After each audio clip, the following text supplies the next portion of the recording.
Hello, everyone. I'm Eric from Edacute here for another live stream. It's a little bit different than usual. Sorry about the light on top of me. I hope it doesn't bother you too much.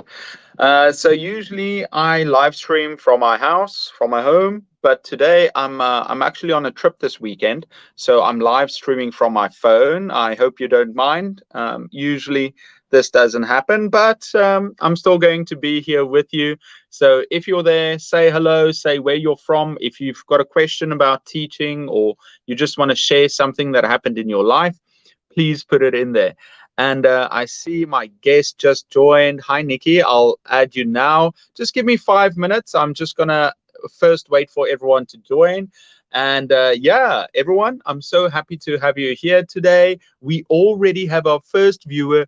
BB, you are number one. You for the last, I guess, the last month, you've always been here. And then you say, Eric, and you say, how are you? And BB, I can just say that I'm doing really well. I had a lovely day, also very busy, but you know, that's just what happens in life. And then another one of my favorite people is Miss Vidad. Vidad, how are you? I hope you're lovely as usual. BB, how about you? Oh, you can change your nickname? Yeah, you have to change your name, BM. Ah, okay. What does BM stand for? You can change it if you change your YouTube profile. Also, you can join this live stream on Facebook or on YouTube. And today you are gorgeous. I think it's my phone. You know, these new Samsungs that come out, they do color correction, because on my computer I've only got like a Chinese nothing bad to say about China, but it's a Chinese mic, not mic. Wait, what am I saying? Yeah, anyway, a Chinese webcam. And so it's the quality is not that, the color correction isn't that good. But this is a new phone, so I look lovely in it, even though I'm a bit sunburnt and everything. Bonnie Esther, good morning from Charlotte, North Carolina, USA. Wow, I'm remote too. Yes, so Bonnie Esther, how is North Carolina? I'm so excited for you. So Bonnie Esther is usually from Massachusetts, but she's on a trip now to go and do a presentation, right? And to go to an event. I hope it's going well. Ahmed on my LinkedIn. Hi, Ahmed. How are you doing? Guys, if you've got any questions about teaching, we've got a special guest here today. I'm going to introduce her in a second. I'm just giving a couple of minutes more for everyone to join. Nikki, I hope you're not too bored waiting. I'm just quickly going through. Joni, Mio, Kishore, from India. Hi, Luza Ang, buenos dias.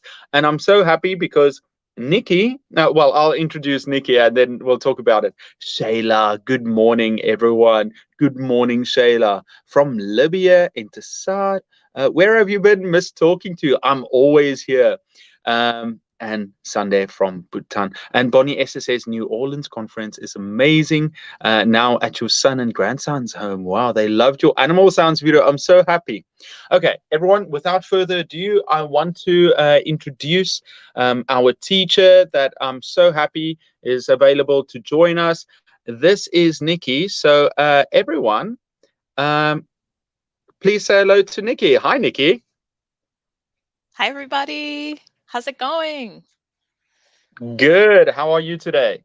Good, good. So happy to be here. Thank you for inviting me. Okay, so Nikki, I always start my interviews like this.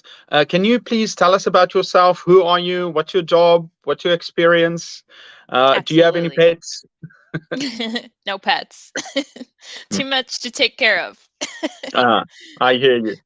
So anyway, yes, I've been teaching online since 2016. And originally, I started teaching English as a second language. I do have a background in that, like a endorsement is what we call it here in the States. And Okay. it went on to my teaching certificate. So I've always been a teacher since 2005. I started out teaching Spanish, moved into the bilingual, like Spanish ESL, with middle school. And yeah, and then now I teach Spanish. So I've mixed both. I've done ESL, I've done Spanish, I've done the bilingual environment. Well, so you started off teaching ESL, and you did that for a couple of years. Yeah, online, yes. Originally, I started teaching high school Spanish when I was a brick and mortar teacher, a public school teacher. Oh yeah. Yeah, And how long? So you were a public school teacher. What grade did you teach? a mix. So I had the majority of my experience was in high school and middle school. So I had about Mm. 4 years doing high school, 4 years doing middle school, and 1 year doing first grade. So Wow, yeah, that's a lot of experience. And which grade did you enjoy the most? absolutely. Seventh grade, middle school is my jam. What? I What get about some you? teacher that for me, well, I get lazy, so I enjoy adults and Okay, older okay. students because I'm teaching students right now. But I've got so much respect for teachers that teach younger learners, and I've also had that experience. But it's so funny with middle schoolers. I think it's hit or miss. Some teachers love middle schoolers, and some teachers just Hate. don't like working with Yeah, them. yeah. It's like a love or hate, one or the other. There's no middle with middle school, So what ironically. happened? And then you moved on to Spanish. Was it a necessity, or were you required to move? How did that happen? Very good question. So when I started teaching online, I moved into ESL. I worked for Chinese companies like VIP Kid and iTutor Group.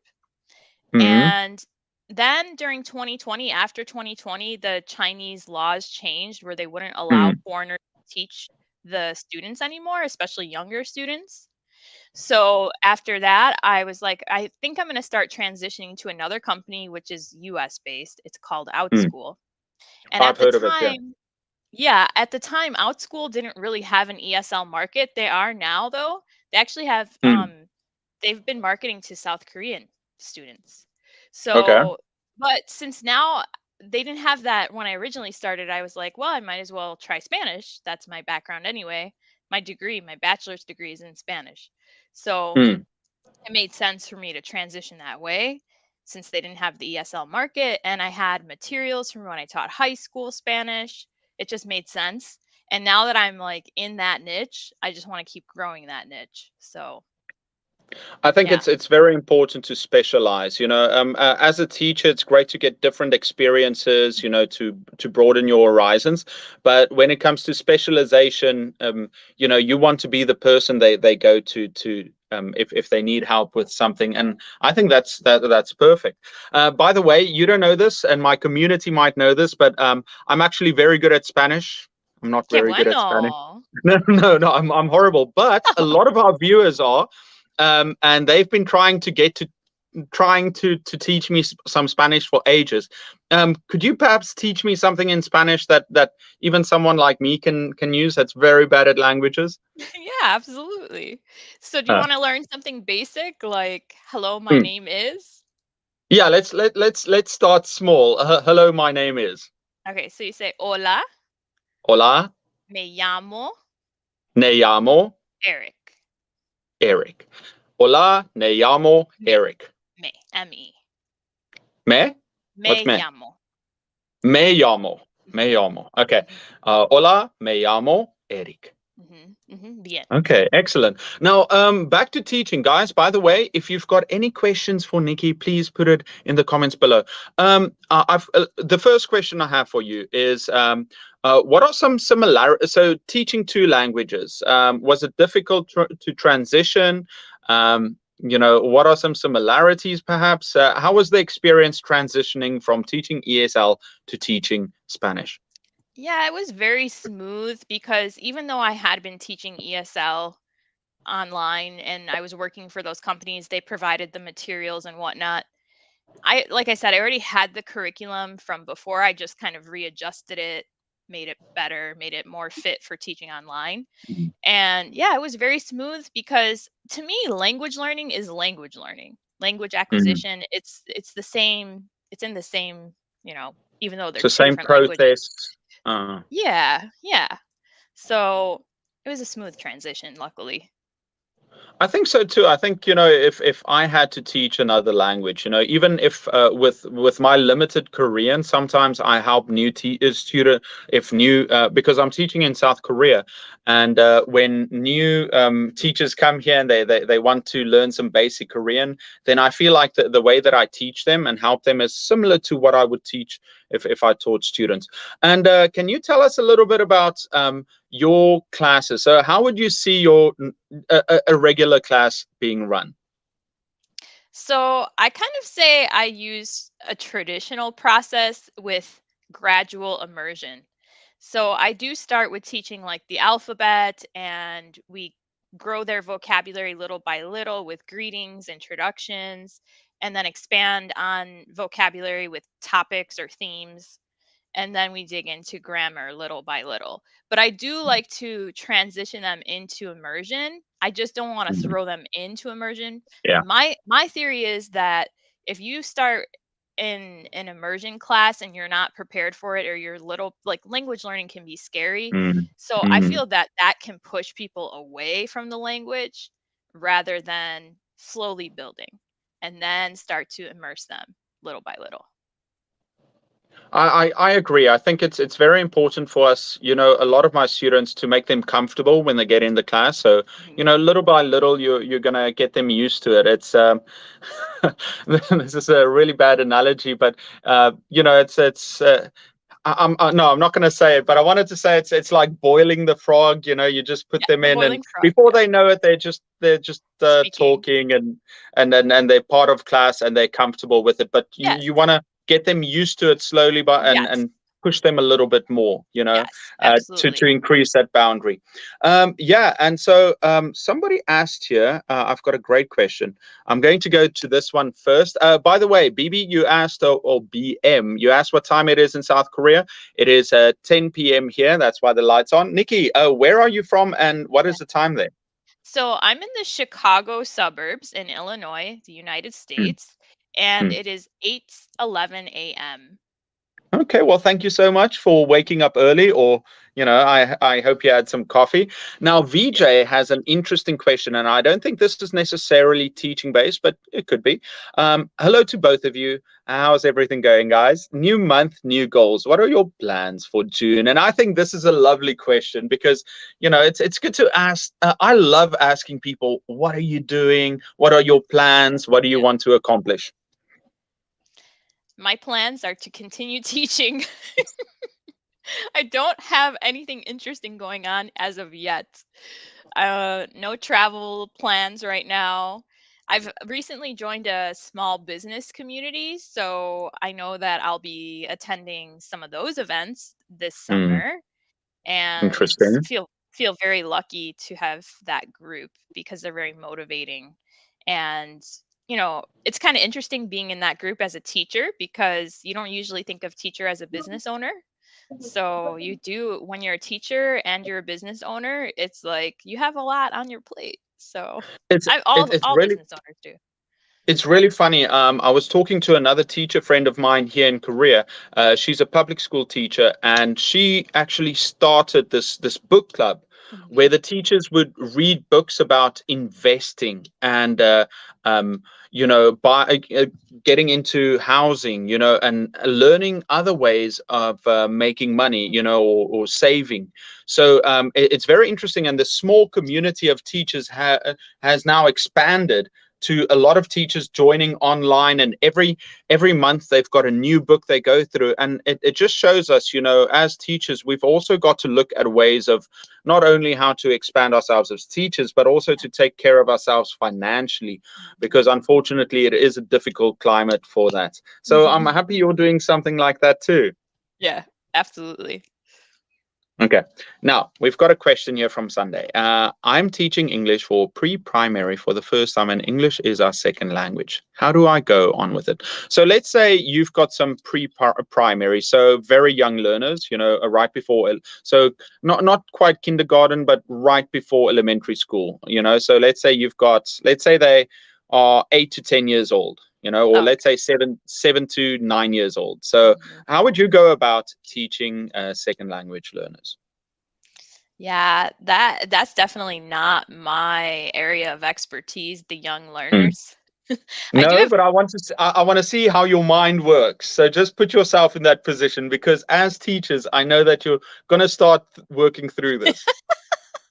well, I read pre-primary as like preschool, right? I think of that Uh, as like 3 to 4 year old, like little Maybe. kids.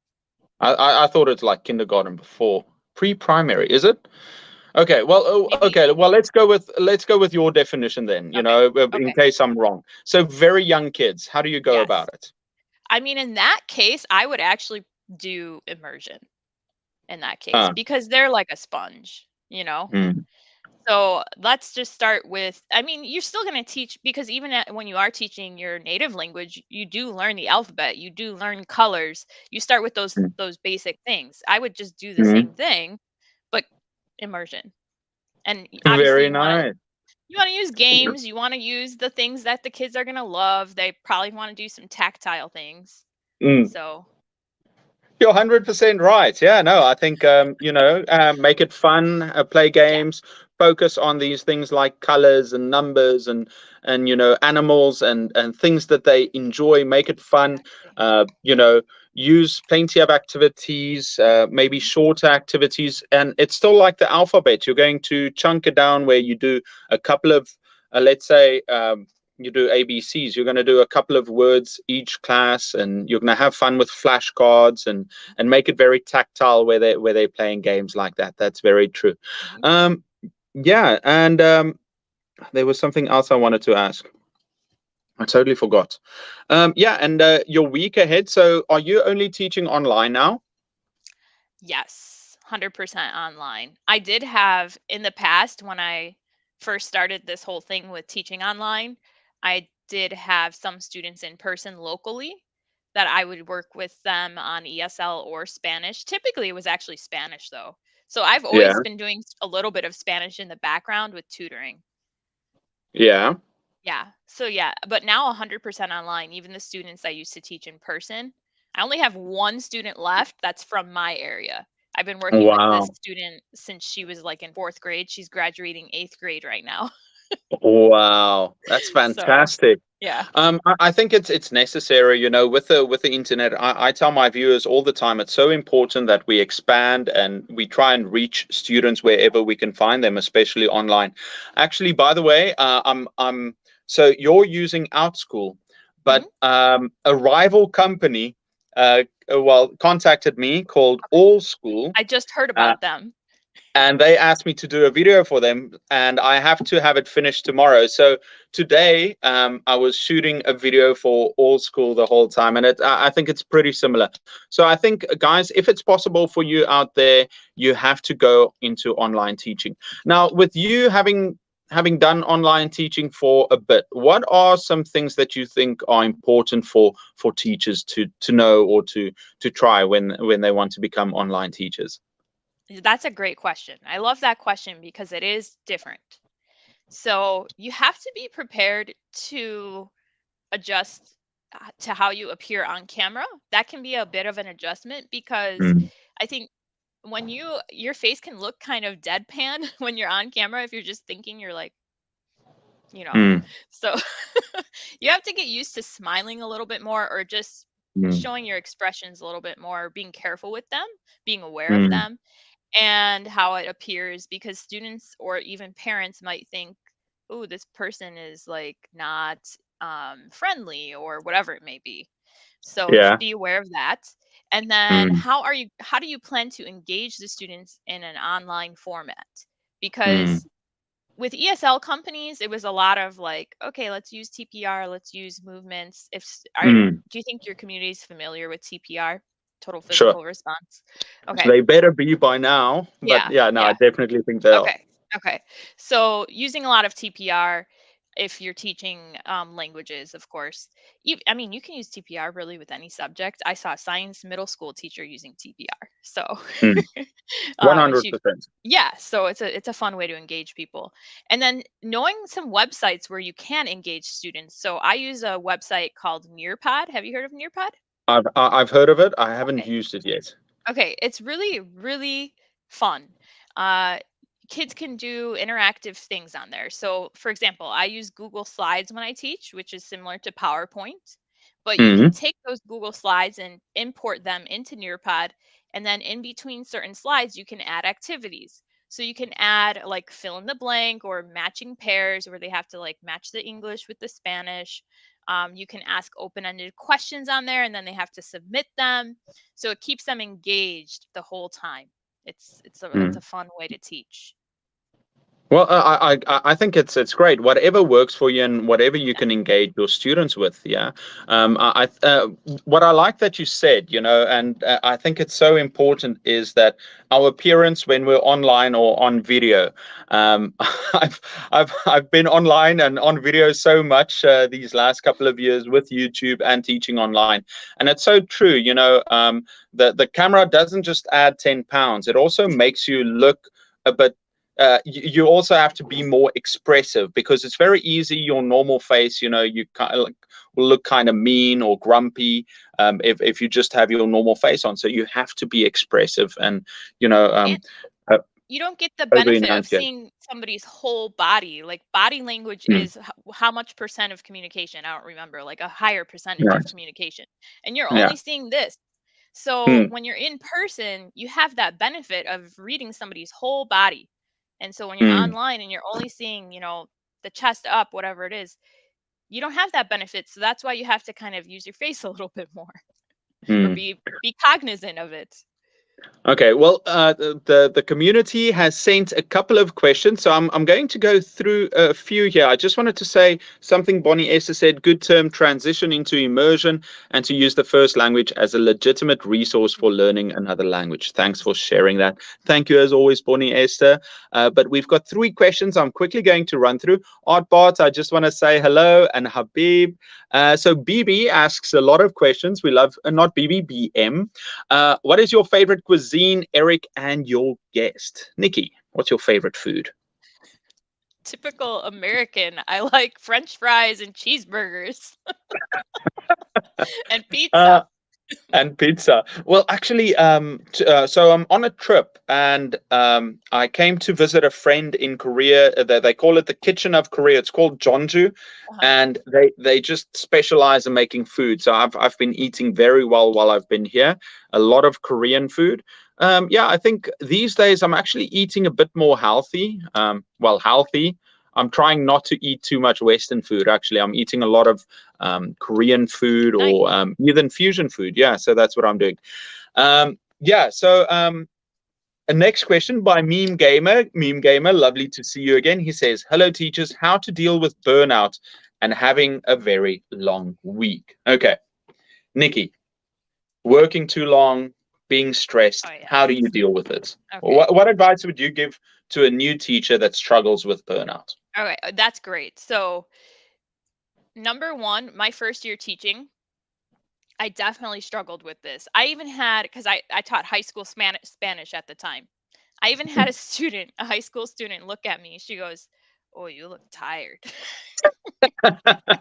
I'm like, okay, this is bad if the students are Uh, noticing how tired I am. So The anyway, kids are honest, hey. I think in Korea, it's also a thing where if you care about someone, yeah, they would say that to you. Oh, you look tired today, and yeah, in the West, it's like, well, that's kind of you shouldn't say that to me, But here, kids are very honest. But anyway, so a student told you, yes, teacher, yes, yes. you don't look well.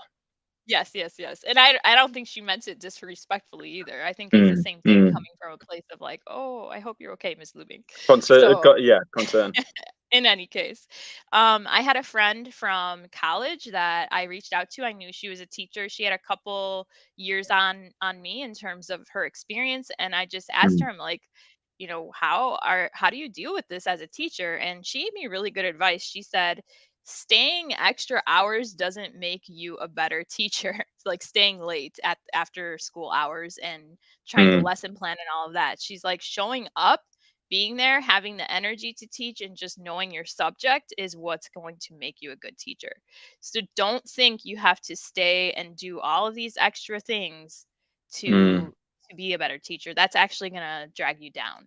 You have to have a yeah. limit. You have to have those boundaries of, okay, I'm going to Mm, stop working at this time And I had the Mm, same issue when I transitioned to online teaching and trying to grow my own business, because I wasn't just teaching, I was trying to create a course too. mm, So I was always working, and then I didn't have any boundaries about for when to stop, and that would lead to that burnout.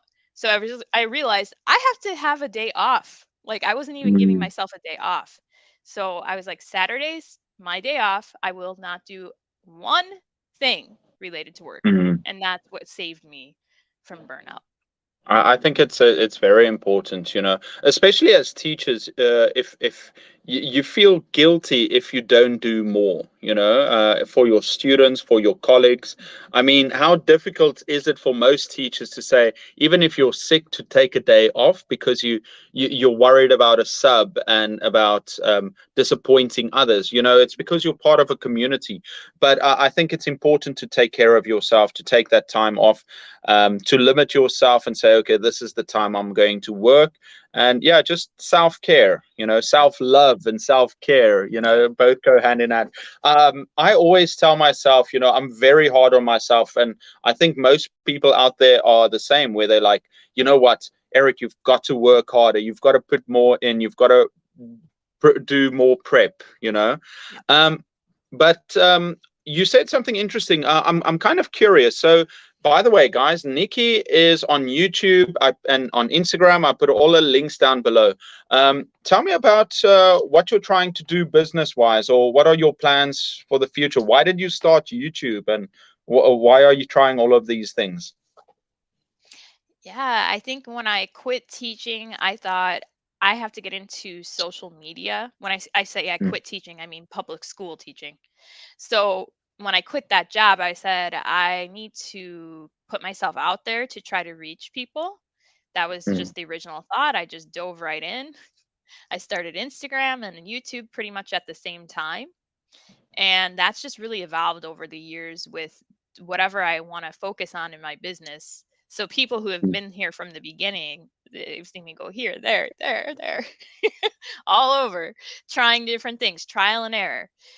mm, And I just, no matter who I'm speaking to, all I want to do is serve my community with value. I want to provide mm, value to the people who are watching my videos, whether that's a teacher, whether that's a student, helping them.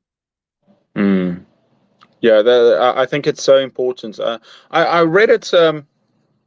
I read it in a book. I think it's Gary V. I don't know Mhm, if you know who mhm. Gary V is. Yeah. Yeah, he said basically the same. It's about providing value. I did the same with this channel. I'm horrible at taking photos and videos and stuff. It's something that I'm not suited for, and I was super shy on camera. And I just decided no one's making a video that I wanted when I was a young teacher, so why not do it? So I think it's so important, if we come from a good place and we're trying to Yeah. help other people, then it'll help us achieve our goals Mhm, too. That's mhm. so nice. Now, we've got another question here. And so, what I always like to do is, if I get a difficult question, I put it onto my guest first, and that gives So me kind, time to think. so Yeah. kind. So, Sunday asks, do you recommend teaching letter sounds first or the letter name? So, it's basically phonics. So, if you're going to teach letters or sounds, how would you go about it? And this is also, I guess, for younger learners. Yes. I have learned a little bit more about teaching phonics since I Mm, started, my whole career, but that's not my area of expertise. However, I'll teach you what I've learned throughout the years. I mm. think, and this is something I recently learned from a teacher on Instagram, and I don't remember the teacher's name. I'm sorry. If I do We'll give remember, them credit when we find out. yeah, I'll I put can it put in. it in the comments or something. So Mm, I believe this teacher said actually to teach them at the same time, and the Spanish phonics that I've used does that. They say the A sounds like ah, the A sounds like ah. So it's a song. It goes la a suena la a suena a. You're teaching both together. mm. I like that. I Yeah. like that. So yeah, it's teaching the sound, the letter, and then also doing it in a fun way where the students can repeat it. I Mhm. think many of us can remember perhaps a song that we learned when we were very young, learning something, and as soon as that song comes up, we're like, oh, I can still Yep. remember that. Yep. So yeah, making I'm actually I've promised for so long to do a video on how to teach phonics and how to teach younger learners, but that's down the line. I'm still busy with that one. But we've got two questions. BM, I'll get to your question now, but one of my favorite questioners is End in Mind, and he asks if the topic of the conversation is teaching ESL online, how do you deal with bandwidth limitation induced Zoom fatigue? So, how do you deal with Zoom fatigue? End in Mind, I love that, the bandwidth limitation induced. That's a fantastic term. I Okay, feel so sorry. I was just gonna say, like, I feel inclined to like give this person a high five or like, yeah, like I get end you. in I get mind, you. end in mind always asks the best questions. I love having him on. Uh, Do you want me to answer this one? yes. Okay, so I actually I did not figure this out until last year. Okay. My issue is that my office is in a basement and it is far away from my internet router or modem. I don't know what you call it. Mm, So it's far away from it, very far away. So I found out finally to get a mesh Wi-Fi router. So okay.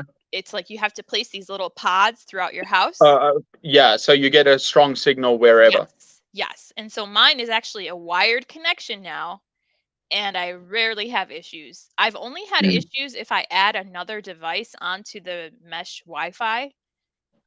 So if hmm. like let's say somebody else's computer in my house is Yeah. using the same network, then it starts Mm, to make mine lag. So I realized nobody else can be on there.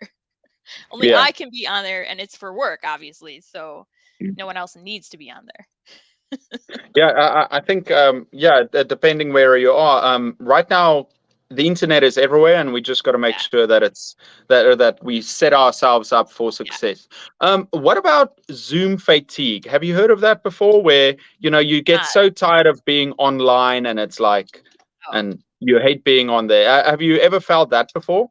Where you're like, yes. because I've heard of I'm quickly going to jump in. Something I felt Yeah. is recently this last semester I've had to do hybrid classes where I've had to teach. Let's say I've got 20 students. 10 students would be in class and 10 would be online simultaneously, and I would have to teach both. And it's kind of tough because the way that I teach my lessons, I've always got to be in front of the monitor, Mhm. because I'm teaching, I've got a projector, I'm talking to the students, and I have to move away from the mic. But then in one of the classes, it's a specially set up class. I actually get a clip-on mic with a lapel mic, and I can move around and I can still see the monitor. And it was so interesting how moving around changed the way that I taught online. And I know this isn't Great. going to affect everyone, but I want you guys to understand that this might be something new where, if it's possible, if you're teaching online, try and move a lot in Mhm. between Mhm. classes, perhaps, and if it's possible, if you can move around somehow, if while teaching, it's an interesting experience because you feel like you're not stuck in front Yes. of a monitor if it's possible. Okay, now up to you. How do you feel about Zoom fatigue? I totally Like, agree with that, with uh, what you said. I think that's a great resolution to that because uh when you like for me, I have a standing desk. So as soon as mm, my legs start to feel like the blood is not flowing anymore, I gotta stand yeah, up. I push this awesome. chair to the side and I stand up.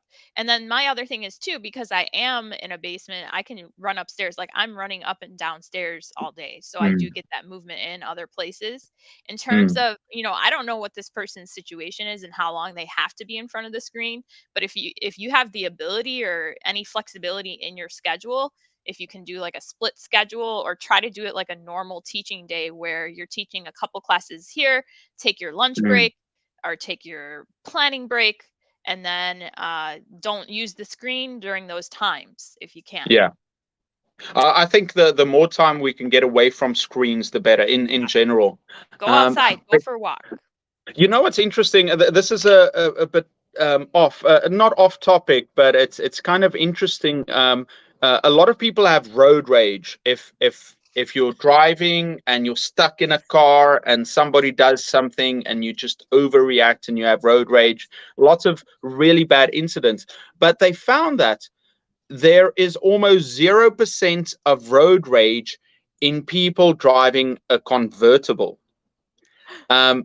Now, you might say convertibles, they're expensive cars. These people don't have road rage because they're well off. But a lot of people actually think, well, what they think is just being open. Getting fresh air, being open and not being confined has a great effect on how we feel mentally. So if we're stuck in an office or something, that might be bad. But if we can force ourselves to move around, limit our screen time, we can actually do something really well. Totally. By the way, Nikki, are there any topics you would like to bring up and you want to talk about?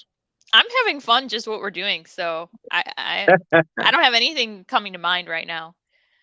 Okay, so BM asks another question. Thank you, BM. I love your questions. Now, you don't look like someone who's had a lot of nasty students before, but how do you deal with difficult students or students that, are less than cooperative, Yeah. Well, online, I think is actually a little bit easier doing this than in person. There's a lot of restraints in the school system in the US where if you don't have the support of your administrators, which would be like the principals or the people in the school who deal with that, if you don't have that support, it's a lot different than online. So with online, especially with Zoom, I'll just let the student know, like, listen, this is how we're dealing with XYZ in class. And if you cannot improve or if you choose to make X decision, I'm going to have to put you in the waiting room. Understood? Move on. Exactly. You've got those boundaries and it's very simple to enforce. I think it's a little bit more difficult when you're teaching, normal classes where you're in class with the students and you're trying to enforce these boundaries and they say, no, you can't make me. Where it's very easy on Zoom. It's just like, well, it's just a click away. But also I think another thing is important is having those conversations with students if they do start acting out or if they do act in a way that you don't like it. I feel like my teaching, a lot of teachers this year have complained about students not doing homework and not working very hard. Now that schools have restarted, a lot of teachers have been complaining about students being more difficult and not working hard. And I think we as teachers have to then say, well, if my students aren't working that hard, I'm going to have to give them the talk. And I've had myself give the talk a little bit more often and in class than I usually do. But you're the leader in class and you've got to make the decisions, I believe, tell them how it is. A couple other things came to mind too when you said about the talk. In the past, when I was a brick and mortar teacher, I would pull students to the side after class, or if I had to during class, I would step out in the hall with them and just have a talk with them. But letting them know too, like saying, I really care about you. Their shoulders, their whole body will drop when you say that. They're just like, oh. I'm not your enemy. I'm trying to help you. And it should come from if you sincerely mean it, you're like, listen, guys, I'm rooting for you. I want the best for you, but you're forcing these decisions on me. And the reason that we pull them aside is you don't want to give them an audience because they're going to react to their social group. Perhaps they want to be a clown. Perhaps they want to look tough. Perhaps they don't want to be talked down to in front of their peers. So it's very important if you have a student that's acting out to take them to the side. Yeah. Look at the book Love and Logic. Love and Logic. Yeah. Love and Logic. Okay. I'll definitely check it out. Love and Logic. Do you know who it's by? Let me check real quick. Okay. I'm going to go through some of these. Almasa, Muin, guys, by the way, thank you so much for joining. We've got so many teachers here with us. And if you've got any questions, please put it in the comments. We're going through it. We'll get to some of them now. It's called Teaching with Love and Logic, Taking Control of the Classroom, and it's by David Funk and Jim Fay. Okay, I'll look it up. I'll look it up because I'm constantly looking for new teaching books. I've got a lot that I still need to complete in between. There's a question here by Truckette. Is there SS writing reading for the Spanish alphabet? What's SS mean? What's Okay, SSR? so I think it's reading, writing. What's the SS for? Let's see if I can. Yeah, look at it. I don't have my computer on. I'm only using my phone at the moment, so it's SSRW difficult. Phonics. I'm not Yeah. sure. I'm not sure. Okay. Well, we'll look it up. Sorry, Truckette. I'll look it up next time. I thought it's something totally different. Okay, Miss J. Hi. Do you recommend using mother tongue for students for them to understand grammar, and what do you suggesting? By the way, so Nikki, when you're teaching Spanish right now, do you teach American students, or most of your students based in the States? Primarily Okay. US, Canada, UK, but there are some outliers. I've had students from Romania, Poland. And too. one more from South Korea to teach. Yeah, there you go. There you go. But so one of the questions, hi, do you recommend using mother tongue with students for them to understand grammar? Or what do you suggest doing for This level A students? this is actually my area of expertise. Ooh. So, when I was a bilingual teacher in the middle Ah, school, this is what I did. So, yes, you can use their mother tongue, but you have to use it in the right way. There is a right mm, and a wrong way to do this. So, for example, the wrong way, or the way that would hinder them or deter them from learning the target language, would be if you're mm, translating for them. So what I okay. mean by that, let's say there's a teacher in front of the classroom and they're teaching social studies, and you're sitting next to the student and you're translating everything that teacher's saying. That is not going to help them in Mm, that way. However, what the ways that you can use their native tongue is if, let's say, in the beginning of class, there's a specific name for it. I can't remember what it's called right now, but front loading the information to them, or yeah. giving them a rundown of, okay, in class today, this is our agenda, our goals are this, in their native language.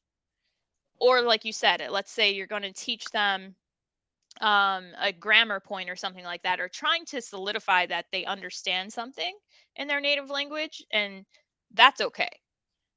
Mm. So I could go on Okay. about that. I could give a whole lesson about that. I think there's so much to share in it. What Yeah. I usually tell my viewers is the less the better, and most people say no mother tongue.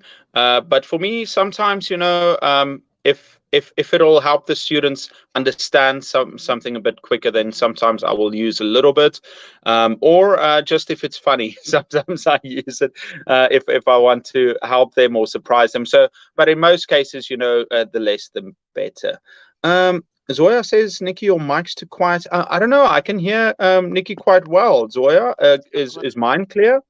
Ender Mine says, sing, spell, read, and write. Wow, interesting. I don't know.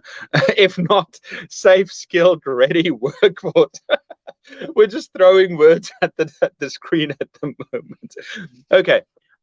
So have you taught any writing, or do you focus on just, speaking and communication? Do Yes. you teach writing as well? I Because I I get a have. lot of questions. I get a lot of questions about how do you teach writing? Hmm. And I've done like videos on activities for writing, but I haven't really gotten into how to teach writing. So do you perhaps have some tips for that?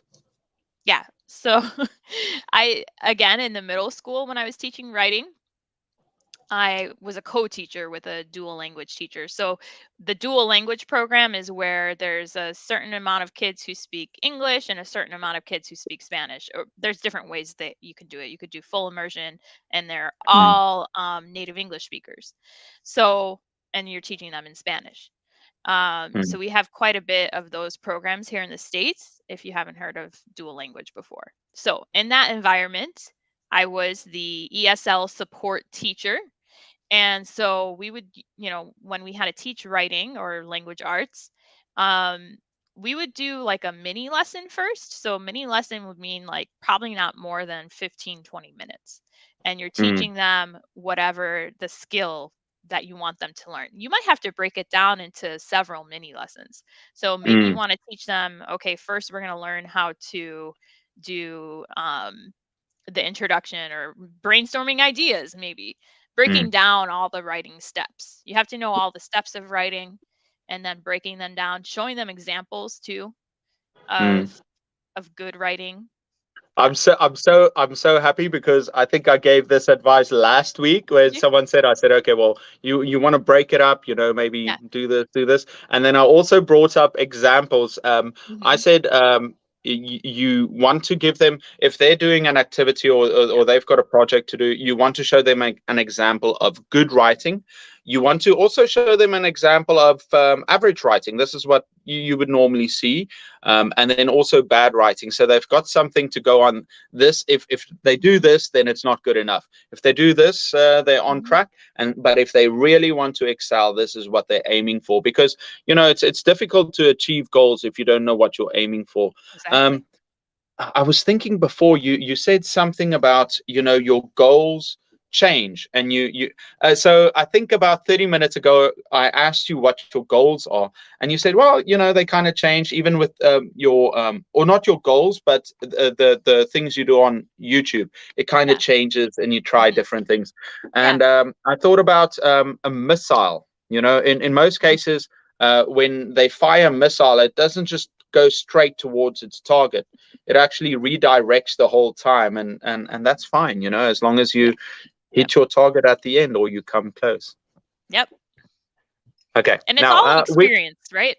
It's all an experience, enjoying that part of life. Understanding that, whatever you're doing now is going to, it's going to help you in the future, and it's making you a more, I wouldn't say complete person, but you can also always draw on that experience. I read a book where, what's his name? It's this Navy SEAL, and this, what's his name? Anyway, this Navy SEAL said, if you achieve something, these small accomplishments in the future, if you get in a difficult situation, just think back and think, you know what? I had this win, I had this W, I did this correctly. And that kind of gives you the confidence to do what you need to do. So whatever experience you pick up, it's going to make you a little bit stronger in the future.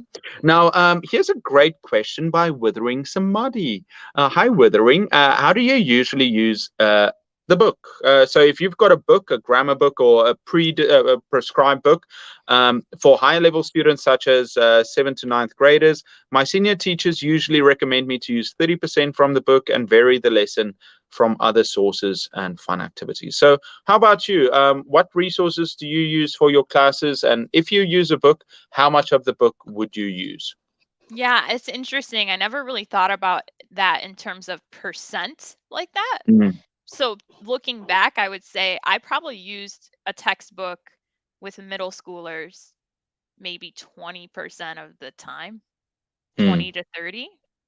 If it, let's say, was social studies or language arts even less. Like that was probably more our own materials that we created.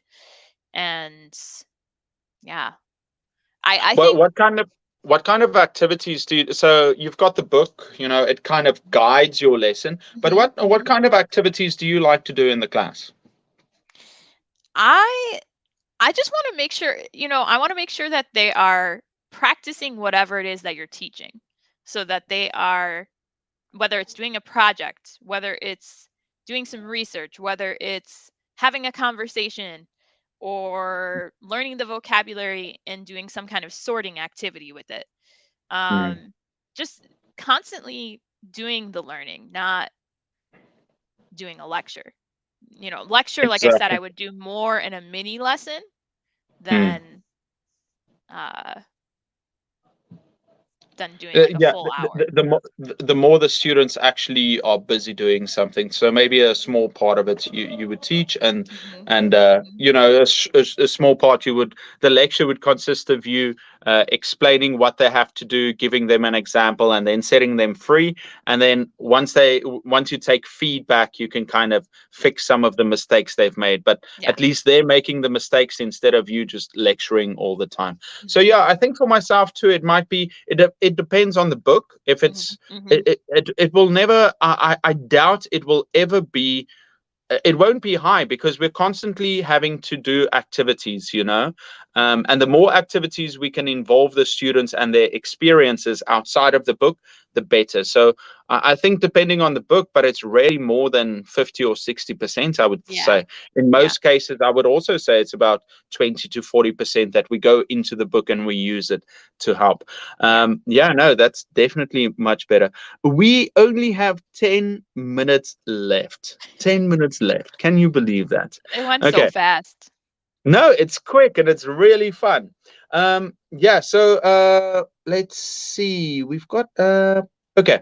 What about teaching speaking? So it says, what advice do you have for teachers for speaking English as a foreign language? So how do you encourage your students to speak? What kind of activities, or what would you suggest for a new teacher to help their students to practice speaking? Yeah, this was an issue I had with my students when I was teaching middle school.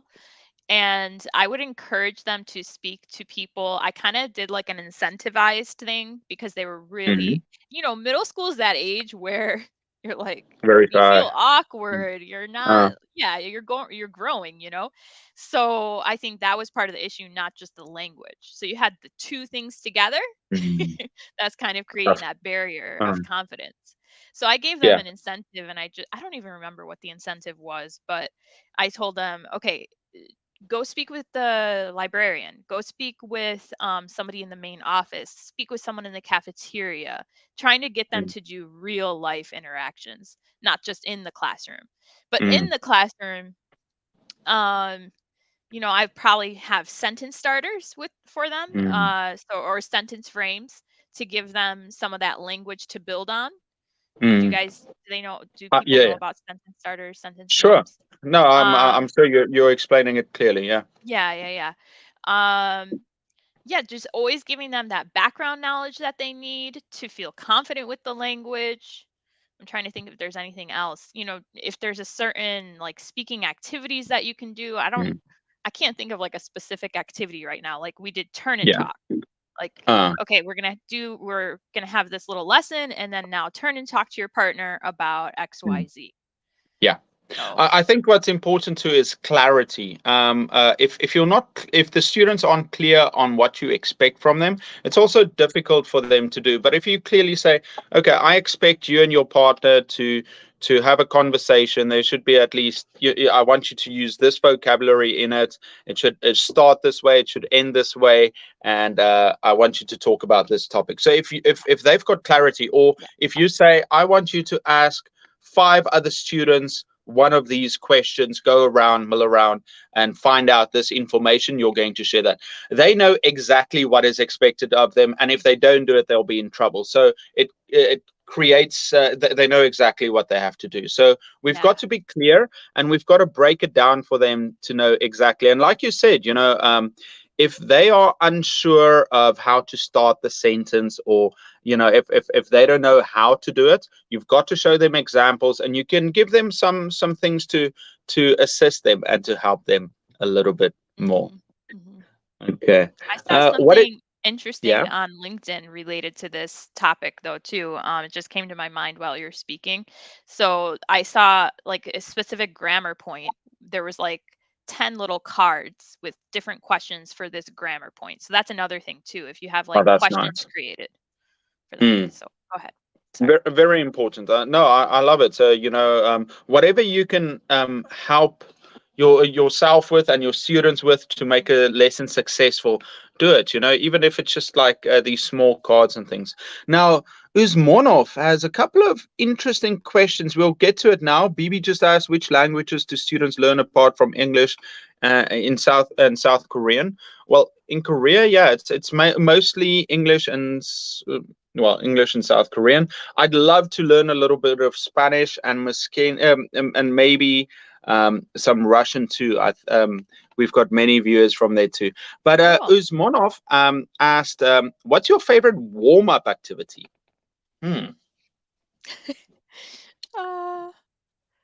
I jump actually, okay, I'm actually known on my platform where I'm teaching Spanish right now. I am known for jumping right into the lesson, and my students tell me they like that. There's Yeah. no yes, there's no, well, and also keep in mind I teach a 25-minute class. So that is like You have super to. quick. You have to. Yeah. It's Yeah. over like that. Yeah. Yeah. So, but they love it. They say, okay, she doesn't mess around. She just gets right into the meat of the lesson. Mm.